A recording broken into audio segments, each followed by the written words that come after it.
pendidikan Muruah Kampus. Kampus tidak bisa luput dari pengamatan dan penilaian publik.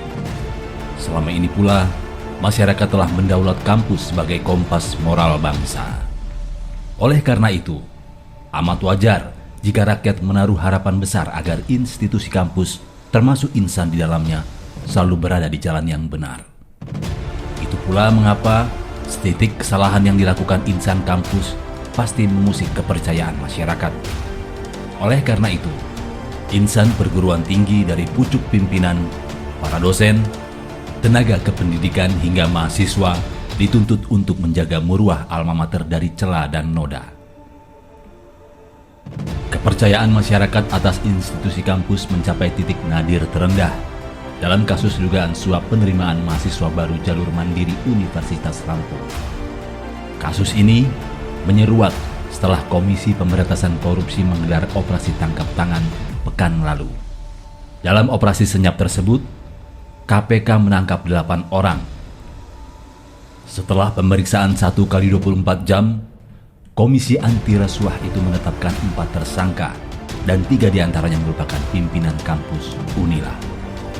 Mereka adalah Rektor, Wakil Rektor 1 bidang akademik, dan Ketua Senat Universitas. Kasus tersebut tamparan keras bagi dunia pendidikan, terutama perguruan tinggi negeri. Kasus suap penerimaan mahasiswa baru tidak hanya berdampak lokal, tetapi juga bisa berdampak nasional. Sebab, sistem penerimaan serupa tidak hanya berlangsung di Unila, tetapi juga di seluruh PTN. Agar kepercayaan masyarakat tidak runtuh demikian parah, Mendikbudristek Nadiem Makarim menyatakan akan menginvestigasi menyeluruh jalur mandiri di semua kampus. Beberapa rektor PTN pun ramai-ramai menyatakan jalur mandiri sudah cukup andal. Kasus ini hanya ulah oknum.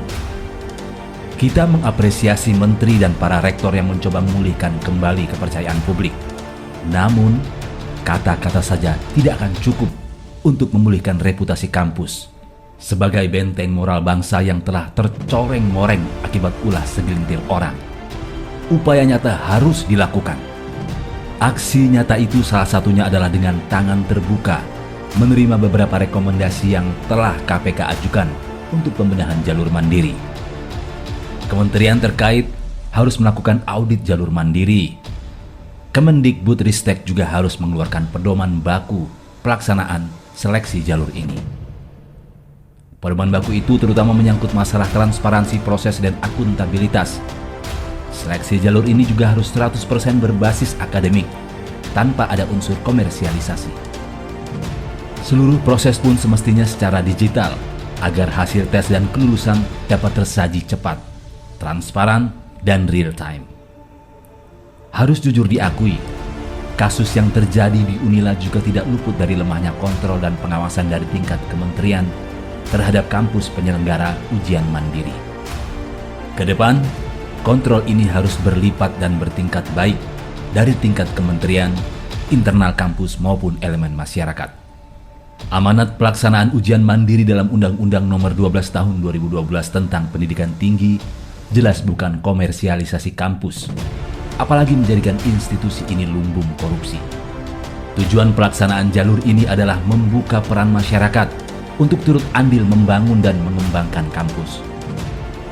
Untuk kasus yang terjadi di Lampung, kita sepakat dengan seruan beberapa tokoh mewakili keluarga besar Unila yang menyatakan terkuaknya dugaan suap jalur mandiri oleh KPK sebagai momentum bersih-bersih dan mengembalikan kepercayaan publik terhadap kampus sebagai moral force. Bersih-bersih itu dapat dilakukan dengan langkah tegas, memberhentikan para pejabat kampus yang terlibat kasus ini. Unila pun harus menjadi kampus pertama dan terdepan dalam mengadopsi berbagai perbaikan dan penyempurnaan jalur mandiri, sebagaimana rekomendasi dan saran KPK. Dengan demikian, tidak perlu membakar tikus berikut lumbung padinya. Kita percaya tidak ada sistem sempurna dan insan kampus pun bukanlah sosok malaikat yang bisa luput dari salah dan khilaf. Sebagai manusia, mereka bisa saja salah, tetapi tidak untuk kesalahan bernama korupsi.